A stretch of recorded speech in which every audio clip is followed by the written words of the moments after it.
Hi everyone, I've organized some different papers that you may need while I am gone.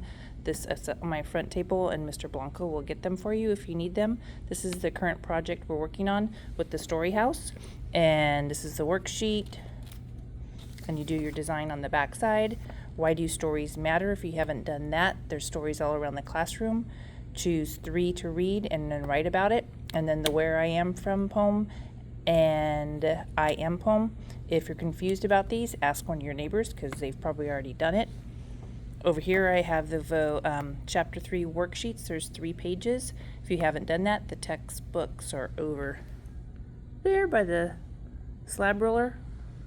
And then the Anna Wagner article, if you haven't done that, it's here. And then I have all of the warm-ups. So warm-ups, some worksheets, and the story house. Then over here I have, up here I labeled it the cardstock for making your template for when you're making your house. So you're going to be creating a template like so. All right. I have one that's a slightly different color. And then after you figure out your layout of your template shape, so the front and the sides, you're going to get one of these center pieces of paper and you're going to trace your template. And I've showed you this before. You're going to trace your template on the scratch paper and kind of lay out what your house is going to be.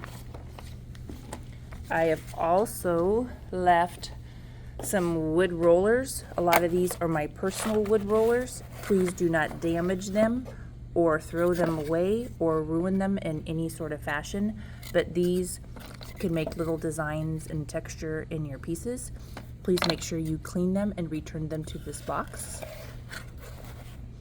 Here I have my own personal letter stamps. They're really tiny, they're 1/8 inch, and I think somebody alphabetized them, so try to keep them alphabetized. And if you use these, make sure you have a scrap piece of clay so you could stamp into it, because some of your letters you may have upside down or backwards. And then these are 1/4 inch letter stamps. These may be a little bit difficult for you to use. Also, all of these are my personal pieces from my studio. If you abuse them or ruin them or they disappear in any fashion, I will no longer let anybody use my personal things from my studio. All right, it's a privilege to use these materials.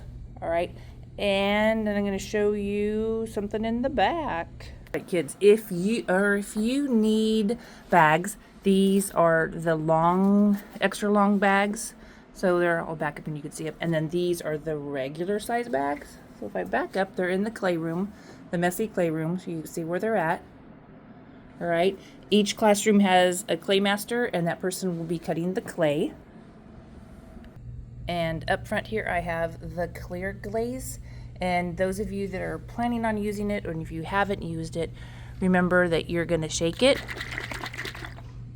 And the particles in this particular glaze are very heavy and they sink really fast. So if you're going to be using these, you're going to choose a brush, rinse out your brush, because there's no guarantee that the person before rinsed it out properly. You're going to constantly stir your glaze from the bottom up, paint, stir, and then paint. If you choose not to stir it and you just take it from the top, your piece will look like blistered milk. All right? And it goes on, it looks like kind of like melted ice cream, and generally you need 2 coats to do that.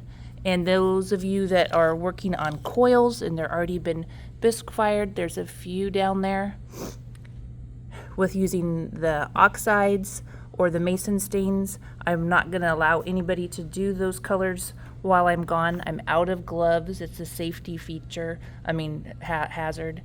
And yeah, so maybe wait for those when I get back. It's not going to penalize your grade at all. All right, so have fun, kids. Bye.